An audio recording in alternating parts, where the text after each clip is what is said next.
Assalamualaikum warahmatullahi wabarakatuh. Kepada yang terhormat Bapak Muhammad Ahmadi Abdul Somad, MHNIDN, selaku dosen pembimbing mata kuliah Hukum Kebijakan Publik, beserta teman-teman semua. Sebelumnya, terima kasih kepada Bapak dosen pembimbing yang telah memberikan kesempatan kepada saya untuk menjadi moderator pada pertemuan kali ini. Perkenalkan, nama saya Kasbul Adim dengan NIM 12610320159.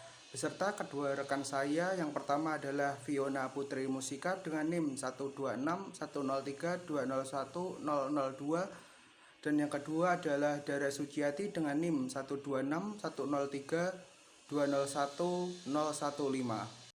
Pada pertemuan kali ini, kami akan membawakan materi yang berjudul Landasan Kebijakan Publik.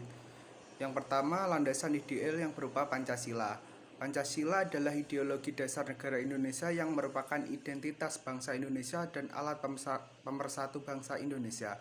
Pancasila sebagai falsafah dan cita moral bagi bangsa Indonesia. Setiap butirnya mengandung makna sebagai pedoman dalam melaksanakan kehidupan sehari-hari, tak terkecuali dalam bidang kesehatan. Dalam setiap silanya mengandung berbagai makna.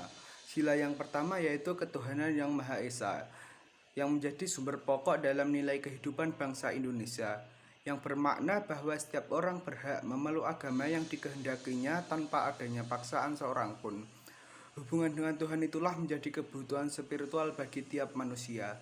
Sila kemanusiaan yang adil dan beradab bermakna suatu tindakan manusia yang berdasarkan hati nurani harus dengan perlakuan yang sebagaimana mestinya. Yang ketiga, sila persatuan Indonesia. Dalam sila ini dapat dimaknai bahwa dalam pelaksanaan kepentingan negara haruslah dijadikan sebagai kepentingan bersama dan bukan hanya kepentingan individu ataupun golongan. Sila keempat, kerakyatan yang dipimpin oleh hikmat kebijaksanaan dalam permusyawaratan perwakilan. Sila ini dimaknai sebagai wujud demokrasi yang telah berakar dalam budaya bangsa Indonesia. Lanjut ke sila kelima, yaitu keadilan sosial bagi seluruh rakyat Indonesia. Dalam sila ini menuntut terwujudnya jaminan keadilan bagi seluruh masyarakat dalam seluruh bidang tanpa terkecuali bidang kesehatan. Di sini saya akan menyampaikan materi yang kedua, yaitu landasan konstitusional. Pemenuhan hak konstitusional warga negara dalam bidang kesehatan. Pengaturan normatif tentang pengakuan, jaminan, dan perlindungan terhadap hak konstitusional warga negara Indonesia di bidang jaminan kesehatan nasional, dasar untuk mewujudkan penyelenggaraan JKN secara konstitusional dijamin di dalam UUD NRI 1945. Konvensi ILO nomor 102 1952 juga menyatakan tentang penyelenggaraan jaminan sosial yang di dalamnya termasuk kepentingan kesehatan ditambah dikeluarkannya International Covenant on Economic, Social and Cultural Rights dan Internal Covenant on Civil and Political Rights atas persetujuan Majelis Umum PBB. Pemerintah perlu membuat aturan yang lebih khusus mengenai jaminan kesehatan dalam bentuk peraturan presiden untuk memberikan perlindungan hukum dalam pelaksanaan program JKN.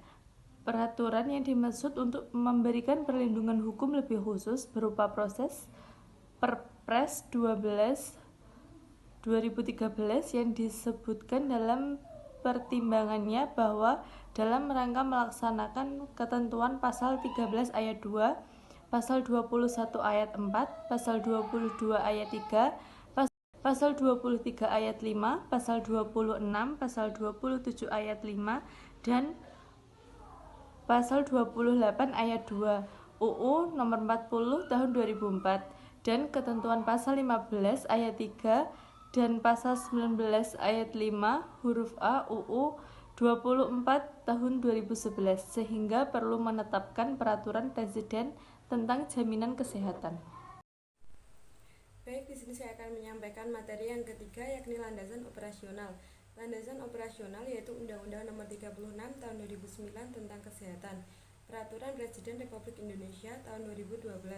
Pasal 36 ayat 1, pemerintah menjamin ketersediaan, pemerataan, dan keterjangkauan pembekalan kesehatan, terutama obat esensial. Pasal 36 ayat 2 dalam menjamin ketersediaan obat keadaan darurat Pemerintah dapat melakukan kebijakan khusus untuk pengadaan dan pemanfaatan obat dan bahan yang berkhasiat obat. Sistem kesehatan nasional merupakan suatu tantangan yang mencerminkan upaya bangsa Indonesia untuk meningkatkan kemampuan dalam mencapai derajat kesehatan yang optimal sebagai perwujudan kesejahteraan umum. Terima kasih.